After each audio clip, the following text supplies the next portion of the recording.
बारी साहब, ये बताइए कि उसके बाद आपने समाज की बेहतरी के लिए काम करना शुरू कर दिया, तो काफी सारे स्कैमर्स का आपने पर्दाफाश किया। चाहे फेक डॉक्टर्स की बात करेंगे, चाहे information director information technology Kashmir university की बात करेंगे, या बकरवाल तबका के एक लीडरशिप की बात करें। गर्ज समाज के लिए अपनी बहुत सारी खिदमात अंजाम दी अभी तक, और अभी बहुत कुछ करना बाकी है। गिरते हैं शहसवार मैदानी जंग में, वो तिफल क्या गिरेगा जो घुटनों के बल चले। हर तरफ एक ही नारा, समाज को बदल डालो। अस्सलाम वालेकुम नाजरीन, आप देख रहे हो द जालिम न्यूज। मैं हूं आपका दोस्त शाह हिलाल। नाजरीन, आज हम आपको उस समाज के उस अहम नौजवान को रूबरू कराएंगे जो किसी तारुफ के मोहताज नहीं है। बिल्कुल बात हम डॉक्टर अब्दुल बारी नाइक, जो कि टर्मिनेटेड प्रोफेसर है। डॉक्टर अब्दुल बारी नाइक समाज की बेहतरी के लिए जो काम कर रहा है वो वाकई काबिल सताइश है, और मजीद क्या कुछ करने जा रहा है डॉक्टर अब्दुल बारी नाइक। डॉक्टर साहब, सबसे पहले हमारे इस प्रोग्राम में आपका खैर मकदम। Thank you. तो ये बताएं डॉक्टर साहब, सबसे पहले हम आपसे ये जानना चाहेंगे कि आपके इस मुख्तसर सी जिंदगी के बारे में। ये स्टार्ट हुई है एक्चुअली, मेरी प्राइमरी एजुकेशन और सेकेंडरी एजुकेशन यही से की है मैंने, अनंतनाग से प्रॉपर सिटीजन बॉयज स्कूल से। फिर मैं इसके बाद चला गया अलीगढ़। अलीगढ़ में मैंने फिर ग्रेजुएशन भी कंप्लीट की, पीजी भी और पीएचडी भी वहीं से किया। फिर उसी दौरान मैं एक्चुअली, मेरे पेरेंट्स का ये पहले था ख्वाब कि ये डॉक्टर हो जाए, लेकिन अनफॉर्चुनेटली सिलेक्शन नहीं हो पाई और ड्रॉप हुआ उसमें। उसके बाद मैंने लाइन चेंज की, क्योंकि मेरा खुद का ड्रीम था मैं एनडीए क्वालिफाई करूं, बाकी चीजें, लेकिन उस टाइम मेरा आई साइट थोड़ा कम निकला तो मैं उसमें नहीं निकल पाया। उसके बाद मेरा ड्रीम था सीडीएस और असिस्टेंट कमांडेंट। फिर मेरी हुई थी, प्रिपरेशन भी हुई थी, ठीक ठाक थी, और इवन सिलेक्शन भी हो गई थी। लेकिन घर वालों को आपको पता ही है, कश्मीर में पर्टिकुलर फैमिलीज नहीं चाहते थे यूनिफॉर्म पहनना। फिर असिस्टेंट कमांडेंट, मेरी माँ को लगा था ये आर्मी वाला बन जाएगा, जबकि वो ऑफिसर रैंक होती है। फिर वो भी छोड़ दिया। फिर मेरे डैड का मतलब मेन जो था, उनका ड्रीम था कि ये आईएएस निकाले। फिर मैंने आईएएस अटेम्प्ट दिए 2009 से लेके 2013 तक, तो मैं उसमें ड्रॉप हो गया इंटरव्यू में भी, और केएस में भी 2-3 बार ड्रॉप हुआ। और इसी के साथ साथ जो मेरी एजुकेशन होती थी, इसी के साथ मैं सिविल की भी तैयारी करता था, और उसी में मैंने पीएचडी में भी फॉर्म डाला, या वहां से पीएचडी भी हो गया। लेकिन जब मेरा इवन पीजी कंप्लीट होने से पहले ही मेरा उसमें जेआरएफ हो जाता था। जेआरएफ होती है हाईएस्ट पोजीशन यूजीसी जेआरएफ, तो उसमें मुझे फेलोशिप मिलता था। फिर मैं मजबूरन हो गया पीएचडी करने के लिए। जब मजबूर ही हो गया, क्योंकि मैंने सोचा तैयारी भी चलेगी और फेलोशिप भी मिलेगी, अच्छा है। उसके बाद जब ये कंप्लीट हो गया एक सब्जेक्ट में पीएचडी, फिर मैं तैयारी करता रहा, और उसके बाद मैंने सोचा चलो मेरा जेंडर में भी जेआरएफ है, मैं उसमें भी ट्राई करता हूँ। फिर उसमें भी मैंने ट्राई की। फिर मैंने दूसरा पीएचडी हैदराबाद से किया जी। और इसके साथ साथ मैंने बहुत सारी क्रिमिनोलॉजी का डिप्लोमा मैंने किया है साथ साथ ही इसके, क्योंकि वो पार्ट टाइम डिप्लोमा था। और पीजी मैंने सोशियोलॉजी से भी किया, 3 सब्जेक्ट से मैंने पीजी किया, और तीनों में मैं जेआरएफ था। और पहले तो डिस्क्रिप्टिव हुआ करता था, फिर ये ऑब्जेक्टिव मेरे जेआरएफ हो गए 3 सब्जेक्ट्स में। और उसके बाद 2 सब्जेक्ट्स में मैंने पीएचडी किया। जब मैं वहां से आ गया वापस, क्योंकि 6 महीने बाद 2 साल बाद में आता था, तो मैं यहाँ सोसाइटी को देखता था, ये डिफरेंट सोसाइटी है। यहाँ चंद लोग दूसरे को मतलब दूसरे की खाल अपने जूतों के लिए मतलब एज ए यूज करते थे, एज ए जूते। मैंने 2014 में यहाँ एक केस देखा कि बान एक गांव है हमारा, उसमें सरपंच ने क्या किया था, उसने एक लेडी को लिखा था रिपोर्ट के the below mention lady is no more now this, जो ये बेनिफिट मतलब ले रही थी सोशल वेलफेयर में, इसको शिफ्ट किया था अपनी रिलेटिव का। मैंने उस पर बहुत बड़ा हंगामा किया। इवन वो जेल था, वो सरपंच 15 दिन के लिए वो जेल भी चला गया, और उस लेडी को हक दिलाया। फिर मैंने देखा यहाँ रूरल डेवलपमेंट हो, हेल्थ हो, एजुकेशन हो, इतने लूप होल्स के इमेजिन, क्योंकि ये मैं ही समझ सकता था, क्योंकि मैं एक रिसर्चर था। मैंने सोचा बेस्ट है मैं वापस जाऊं, काम करूं। इवन उसी दौरान जब मैंने पीएचडी एक कंप्लीट की, ब्रिटिश कोलंबिया यूनिवर्सिटी से मुझे ऑफर आया था पोस्ट डॉक के लिए, मैं वहां नहीं गया। मैंने सोचा बेस्ट है मैं अपने ही स्टेट में जाऊं। इसके बाद अलीगढ़ में मेरे फ्रेंड्स सब एडजस्ट है as an assistant professor, DU में है बहुत सारे मेरे बैचमेट सब, मैंने अप्लाई वहां किया, इवन हुआ भी, लेकिन मेरे जमीर ने कहा कि नहीं मुझे वापस जाना चाहिए, मैं जिस मिट्टी से आया हूं, जिस धरती से आया हूं वहां की खिदमत करूं, हाँ उन्हीं के लोगों की खिदमत करनी है। फिर मैं वापस आ गया, तो 2016 में मेरी अपॉइंटमेंट हो गई हायर एजुकेशन में। और जब हायर एजुकेशन में, तो सबसे पहले मुझे अपॉइंट किया गया कुलगाम कॉलेज में, उसके बाद 7 दिन बाद ही मेरी ट्रांसफर हो गई गांधरबल, पुलवामा, कठुआ, उधमपुर और एमए रोड और उसके अलावा गांधीनगर, इन सब में मैंने अपनी सर्विस दी हुई है। लेकिन जल्दी जल्दी ट्रांसफर इसलिए होती थी, जिस भी जगह में जाता था वहां मैं समाज को साफ करने की कोशिश करता था। 2017 में मैंने देखा रहबर खेल में कुलगाम में बहुत बड़ा गपला था, फ्रॉडुलेंटली जो थे डीसी साहब तब के, उन्होंने फ्रॉडुलेंटली फेक डॉक्यूमेंट्स पे चंद रहबर खेल के स्टूडेंट्स को मतलब ये किया था, इन किया था, और जो डिजर्व करते थे उनको नहीं किया। उसमें एक एग्जांपल, एक लड़की से पूछा गया अंदर इंटरव्यू में क्वेश्चन कि आप विटामिन डी किस किस इसमें है फ्रूट में, विटामिन सी किस किस में है, उसको उतना नहीं पता था, ऑल 2 डिग्रियां थी। तो उन लोगों को इन किया गया जो मेरी डिजर्विंग स्टूडेंट उनको आउट किया गया। उस पर मैंने 19 नवंबर को मैंने आरटीआई डाली। जब मैंने आरटीआई डाली फिर मुझे बहुत प्रेशर आ गया आरटीआई विड्रॉ करो, लेकिन मैंने नहीं माना। उसके बाद मेरे जो कॉलेज के प्रिंसिपल है उनको प्रेशराइज किया गया कि एक कमेटी बिठाओ, ये हमारे खिलाफ बोलता है, डिस्ट्रिक्ट एडमिनिस्ट्रेशन के खिलाफ, इसके रिवर्स में आप रिपोर्ट दे दो। तो उन्होंने कमेटी बिठाई, कमेटी की रिपोर्ट अभी भी मेरे पास पड़ी है, वो मैंने कोर्ट में भी पेश की है। उसमें सीधे दिया है कि ये मोस्ट डेडिकेटेड टीचर है, ये मोस्ट ऑनेस्ट है, स्टूडेंट्स इसके इसलिए फॉलो करते हैं क्योंकि ये उनको अपने भाइयों की तरह ले लेता है और उनका पेन ये खुद ले लेता है और उनको कभी तकलीफ नहीं होता है। ये फ्राइडे को भी क्लास देता है, जबकि फ्राइडे को यहां आप कभी नहीं देखेंगे कॉलेज में क्लास होती थी। मैंने ही सिस्टम चेंज किया, मैंने कहा नमाज से पहले क्लास दे दो, पहले रोजी हलाल करो, उसके बाद नमाज होती है। और ये मैंने नारा चलाया तो वो हुआ, हर एक कॉलेज में हुआ। उसके बाद क्या किया, रिवर्स रिपोर्ट देने ना की वजह से मेरे उस प्रिंसिपल बशीर अहमद परे साहब को डीसी साहब ने ट्रांसफर करवाया यहां से गांधरबल। और वो कहते भी थे कि मैं उस बंदे को ट्रांसफर कराऊंगा जो नहीं लद्दाख भेजूंगा, और गांधरबल गेटवे ऑफ लद्दाख है। नेक्स्ट 7 डेज में मेरी भी ट्रांसफर वही करा उसी कॉलेज में। और उसके बाद मैं सीधे मतलब कोर्ट किया, मैंने कोर्ट केस अटेंड किया। तो मैंने जज साहब से सीधे कहा इसने मुझे इसलिए ट्रांसफर किया क्योंकि मैंने आरटीआई डाली। मैंने पूरी रिपोर्ट जब दिखाई तो उसने कहा मैं पता करूंगा, और जज साहब बहुत ऑनेस्ट थे, उन्होंने कहा मैं स्टे दे दूंगा, और उन्होंने कोर्ट स्टेट्स को दे दिया, मैं वही रुका।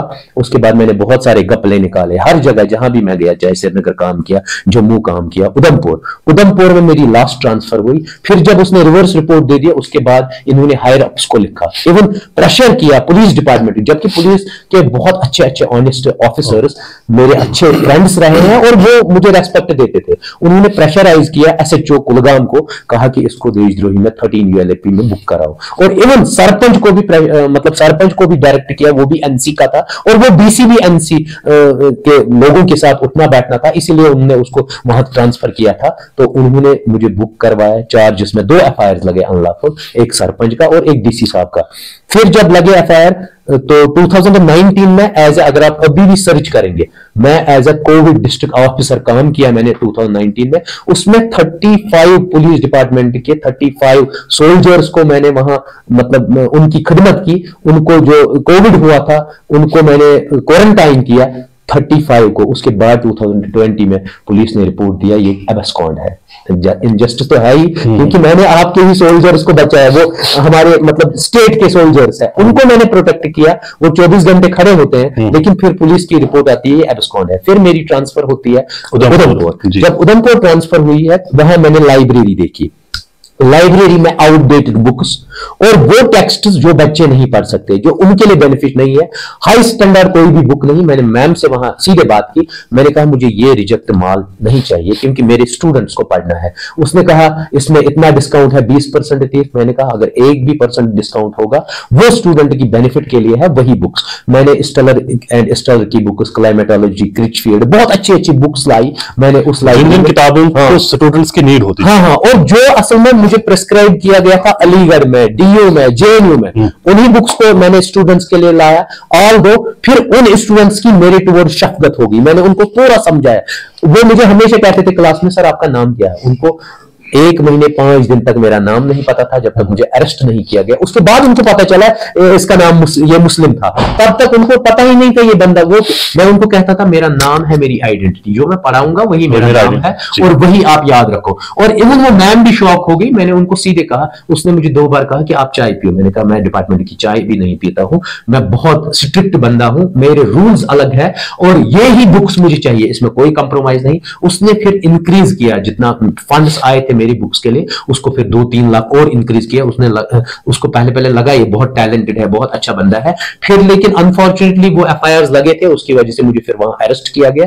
और दूसरे ही दिन, वो वुमेन्स कॉलेज था, अच्छी बात बताऊंगा, वो वुमेन्स कॉलेज था, बॉयज कॉलेज ने मेरे खिलाफ प्रोटेस्ट किया। वो आरएसएस के चंद उसमें मेंबर्स थे यहाँ बीजेपी के, उन्होंने मेरे खिलाफ मोर्चा खोला। तो कॉलेज की फीमेल स्टूडेंट्स ने मेरे सपोर्ट में कहा कि वो देशद्रोही नहीं है और मेरे सपोर्ट में नारे दे दिए। आप खुद देख लीजिए कितनी बड़ी बात है उस जम्मू वाले बेल्ट में, क्योंकि मैं पहचाना जाता हूं, चाहे गांधीनगर वुमेन्स कॉलेज हो, कठुआ हो, श्रीनगर हो या कुलगाम हो या अनंतनाग हो, स्टूडेंट्स में सिर्फ इस वजह से फेमस। उनको लगता है ये ऑनेस्ट है, डेडिकेटेड है और ये हमारी प्रॉब्लम समझता है, हर एक चीज और दिल से पढ़ाता है जैसे अपने भाई बहनों को पढ़ाता है। तो इन सारी वजूहात को मद्देनजर रखते हुए शायद आपको टर्मिनेट किया गया।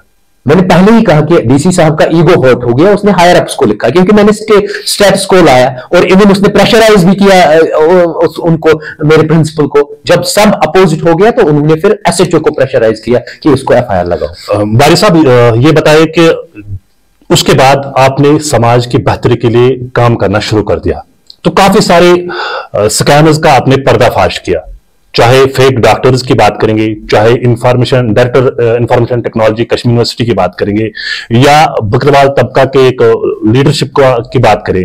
गर्ज समाज के लिए अपनी बहुत सारी खिदमात अंजाम दी अभी तक, और अभी बहुत कुछ करना बाकी है ताकि समाज में बेराही रवि को किस तरह रोका जाए। तो अभी तक जिन जिन स्कैम्स का आपने पर्दाफाश किया, तो क्या सोच के आपने स्टेप उठाया?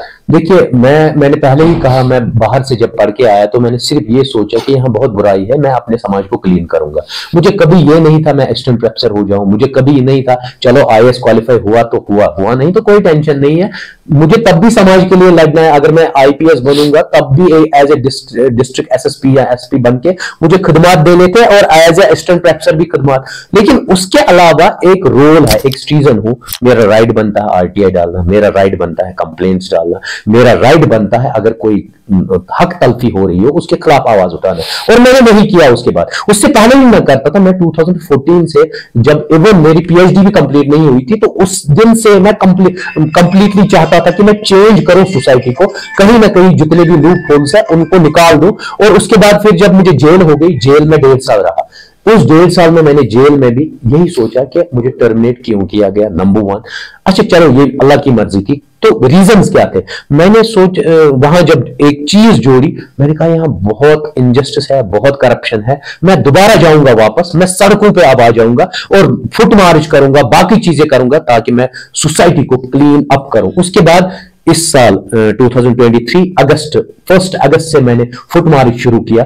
मैंने near about 350 kilometre Kulgam district के कवर किए। फिर मैंने एडमिनिस्ट्रेशन से परमिशन लेके सवालगाम से कुलगाम 3 किलोमीटर पैदल किए, वो परमिशन दिया उन्होंने। उसके बाद मैं अनंतनाग गया। अनंतनाग मैंने 500 किलोमीटर हर एक रोड चला पैदल, कुकरनाग हो, पहलगाम हो, डूरू हो, वैलू हो, कर्जगुंड हो या ब्रिजवाड़ा हो, संगम, हर साउथ कश्मीर का हर एक इलाके का आपने फुट मार्च साउथ ही नहीं। फिर जब मैंने अनंतनाग कंप्लीट किया, एडमिनिस्ट्रेशन से मैंने 10 बार एक एप्लीकेशन फॉरवर्ड की, मुझे परमिशन दे दीजिए खनबल पॉइंट से अनंतनाग मेन तक, ताकि मैं प्रेस वालों से भी बात करूं और अवेयरनेस फैल जाए। और उसमें सिर्फ एक ही चीज कहा मैंने, जो ये कंसल्टेंसी वाले हैं, जो हमारे यूथ को ठगते हैं, जो इवन फ्लश ट्रेड करते हैं, जो इवन ट्रैफिकिंग में इन्वॉल्व है, इनके खिलाफ मुझे बैनर लेके चलने दे दीजिए, ताकि आप इन पे स्ट्रिक्ट नकेल कसोगे, ताकि आम नागरिक जो है वो अवेयर भी हो जाए, क्योंकि बहुत सारे स्टूडेंट्स, उनको कहा जाता है हम नीट के जरिए आपको क्वालिफाई भी कराएंगे, पंजाब में नर्सिंग कराएंगे, उनके पैसे ठगे गए। उनके लिए जो सऊदीया में फ्रॉडुलेंटली भेजे जाते हैं हज के लिए, मतलब उम्रा के लिए या इवन उसके अलावा हमारी बहनों को भेजा जाता है कि आपको वहां स्टाफ नर्स का पोस्ट है, फिर वो घर में सफाई मेड एज ए उसको अपॉइंट किया जाता है। उस सब इनजस्टिस के खिलाफ मैंने एप्लीकेशन 10 बार से उनको हायर रिजेक्ट आज तक हुई, आज तक मुझे एडमिनिस्ट्रेशन ने वो नहीं दिया। और उसके बाद आपने कल बैंक वाला मसला देखा, वहां निहत्ते लोग हैं, वहां मेरे एसटी कम्युनिटी के लोगों को ठगा गया, वहां जनरल पब्लिक को दमहाल में ठगा गया डीके मार्ग में। मैंने इवन उन गोलूस को भी वार्न किया था कि उनको कॉल भी की थी पहले, मैं शब्बीर अहमद जो बोक के सरपंच है उसको वार्न भी किया था कि ये निहत्ती जनता है, अगर 3 लाख रुपए इनको लोन मिलता है तो वो आपकी रिलेटिव्स के अकाउंट में क्यों जाता है, इनको आप क्यों नहीं देते, उनको ठगते क्यों हो, ये निहत्ते हैं, ये बात नहीं कर सकते। उसके बाद मैंने सिट इन मार्च रखा था बैंक के सामने, प्रोटेस्ट ऐसा था, लोग बहुत जुड़ गए थे। उसके बाद वो गोन्स आ गए, उन्होंने मुझ पे हमला करने की कोशिश की, मैंने यहां से जब रिएक्ट ही नहीं किया, उसके बाद उन्होंने उसी क्लिप मैंने सिर्फ ये कहा कि आप लोग यहां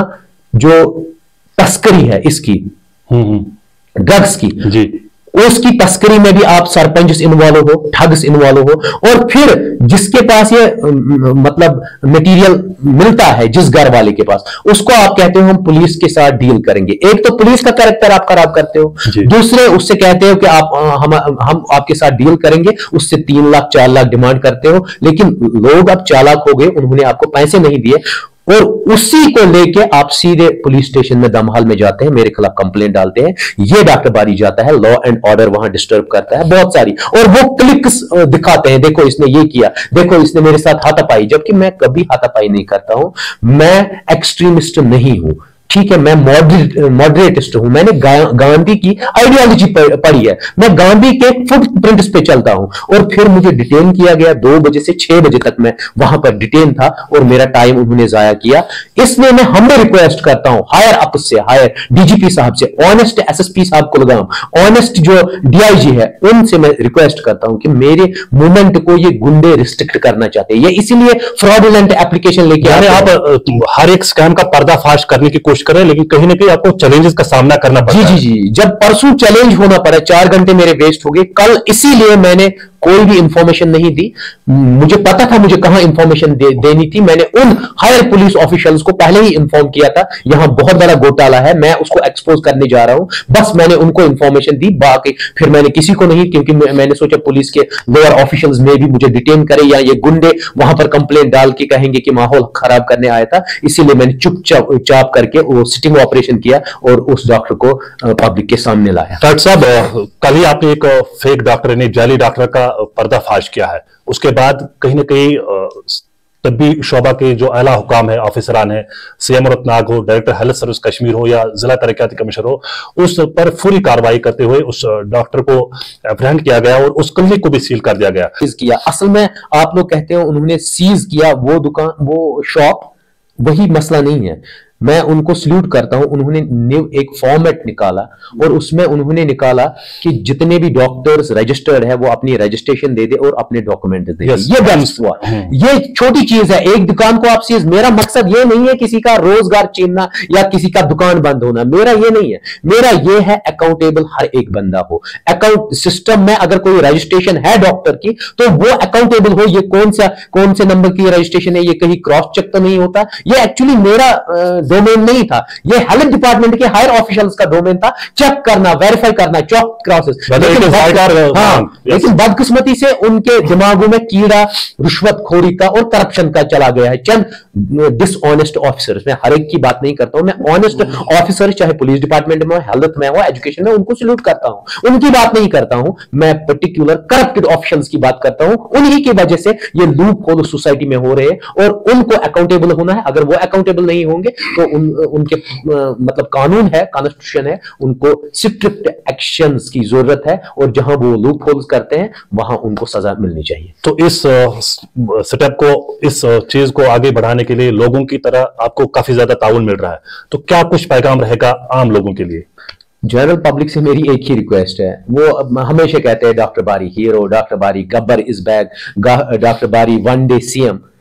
ये जुमले आप खत्म कर लीजिए। आप में भी डॉक्टर बारी बसा है, आप भी डॉक्टर बारी हो सकते हो जी। आप मुझसे ज्यादा काम कर सकते हो, क्योंकि यंग लड़के हैं इसमें 18 ईयर्स 19 20। मैं अभी भी कहता हूं कि अगर मैं बैक चला जाऊं 18 19 ईयर्स, मुझे क्या करना है, मुझे अब आइडिया है। आप लोगों को आज से ही आइडिया, अपना टारगेट चुनो और उस टारगेट पे मेहनत करो। सोसाइटी में देखो, अल्लाह पाक ने, या अगर हिंदू भाई मेरा कोई देख रहा होगा ये, तो इवन भगवान ने, या इवन मेरे सिख भाई, ग्रंथ में भी लिखा है, भगवत गीता में भी लिखा है, कुरान में लिखा है, बाइबल में लिखा है कि जो आपको रोजी रोटी है ना, उसकी गारंटी अल्लाह पाक ने, भगवान ने, या गॉड ने, या जो भी आप नाम देंगे, उन्होंने उसकी गारंटी दी है। लेकिन सिर्फ आपकी रोजी रोटी, यह नहीं कि आप अय्याशी करो। अय्याशी के लिए उसने नहीं किया, आप दारू ले लो, आप मतलब शाम को किसी ढाबे पे बैठो, वहां इतना खर्चा करो, कॉफी, ये चीजों के लिए, लग्जरियस लाइफ के लिए उसने वादा नहीं किया। उसने गाड़ी बंगलों के वादा नहीं किया। उसने कहा कि आपको मैं फीड करूंगा, उसकी टेंशन नहीं है। जैसे इतने बर्ड्स है, उनको तो वही अल्लाह पाक फीड कर रहा था, आपको भी कराएगा। उसने हमें मतलब पैदा किया है, दर्द दिल के वास्ते इंसान को पैदा किया। तो हमें एक दर्द होना चाहिए कि सोसाइटी में जो फ्यूचर जनरेशन आ रही है, आप क्या उसको साफ पानी आगे दे सकते हो, आपको क्लीन एनवायरनमेंट दे सकते हो, आप उसको ड्रग्स फ्री सोसाइटी दे सकते हो, आप उसको करप्शन फ्री सोसाइटी दे सकते हो, आप उसको जस्टिस दे सकते हो कि जो डिजर्व करता है वही असिस्टेंट प्रोफेसर बनना चाहिए। आप उसको अगर फायर एंड इमरजेंसी में जो डिजर्व कैंडिडेट है, क्या वो लग सकता है? एसआई पोस्ट हो, मैकेनिकल इंजीनियरिंग, इंजीनियर्स हो, डॉक्टर्स हो, या जज हो, जो सोसाइटी का ढांचा है, क्या आप उन लोगों को सपोर्ट करते हो जो डिजर्व है उसको? आप लोगों ने लूट लिया है करप्शन की वजह से। आप लोग एसटी सर्टिफिकेट फेक आजकल बना रहे हो। अभी सिविल इंजीनियरिंग, मैकेनिकल इंजीनियरिंग में एसटी सर्टिफिकेट वैसे बनने का जो एसटी है ही नहीं। उसके बाद आरबीए फेक, उसके बाद इवन विजुअली हैंडीकैप, आप लोग तो खुद उनका हक खा रहे हो जिनको आप इमेजिन ही नहीं कर सकते हो। जो एबल्ड पर्सन है, आप उनका हक खा रहे हो। आप खुद दिखा रहे हो मेरी आंखों में लाइट नहीं है, मैं बहरा हूं कान से, जबकि आप फुल फ्लेज्ड सुनते हो। आपने वो वीडियो भी देखा, मैंने एक बंदे को कॉल किया, वो सीधे कहता हाँ मैं सुन पा रहा हूं। तो आपकी वो सर्टिफिकेट आई कहां से? मींस डॉक्टर कहीं ना इन्वॉल्व है, कहीं ना एडमिनिस्ट्रेटिव सेटअप कहीं ना कहीं इन्वॉल्व है। मेरी दरख्वास्त है जनरल पब्लिक से, चाहे वो कठुआ का इंडिविजुअल हो, कठुआ से लेके करना तक हर एक इंडिविजुअल की रेस्पॉन्सिबिलिटी बनती है। डॉक्टर बारी एक नाम नहीं है, ये एक आइडियोलॉजी बनाओ। और जब आप आइडियोलॉजी बनाओ तो हर घर से डॉक्टर बारी निकलेगा। जब हर घर से एक एक डॉक्टर बारी बनेगा, तभी समाज को सुधार सकते हैं, वरना नहीं। चलिए, बहुत बहुत शुक्रिया। सब पूछते हैं मुझसे मेरे आशियां का हाल, मैं सबसे पूछता हूं कि गुलशन का क्या हुआ। ये थे डॉक्टर अब्दुल बारी नाइक, जिन्होंने इस समाज की बेहतरी के लिए जो इकदाम उठाया है वो काबिल सताइश है। डॉक्टर अब्दुल बारी नाइक ने अपने इस मुख्तसर से जिंदगी के बारे में जो लम्हात आप नाज़रीन तक पहुंचाने की कोशिश की है। डॉक्टर बारी का एक ही नारा है कि इस समाज को हर एक की जिम्मेदारी बनती है कि इस समाज को हम बदल डालें। समाज में मुख्तलिफ बेराह रवी से लोग जो है परेशान है, लोगों को ठगा जा रहा है, लोगों को मुख्तलिफ पोस्टों पर पैसे लिए जाते हैं। हमारी बहनों को, छोटी छोटी कम उम्र लड़कियों को बाहर जाके बैरूनी ममालिक यानी सऊदी अरबिया, दुबई, कुवैत, उनको वहां पे रोजगार देने के लिए मोटी मोटी रकम वसूल करते हैं कि आपको एक अच्छा ओहदा दिया जाएगा। लेकिन वहां पे उनके साथ एक बुरा सलूक, एक बुरा बर्ताव किया जा रहा है, जो नाइंसाफी होती है, जो एक बिल्कुल गलत रवैया है। डॉक्टर अब्दुल बारी ने समाज से जुड़े तमाम तबका लोगों से गुजारिश की कि एकजुट हो जाओ और हर एक डॉक्टर अब्दुल बारी बन जाओ, क्योंकि आइडियोलॉजी जब चेंज हो जाएगी तभी मुमकिन है कि समाज सुधर जाएगा। दीजिए मेरे साथी आरिफ वानी को इजाजत, आप बने रहे जाहिल न्यूज के साथ।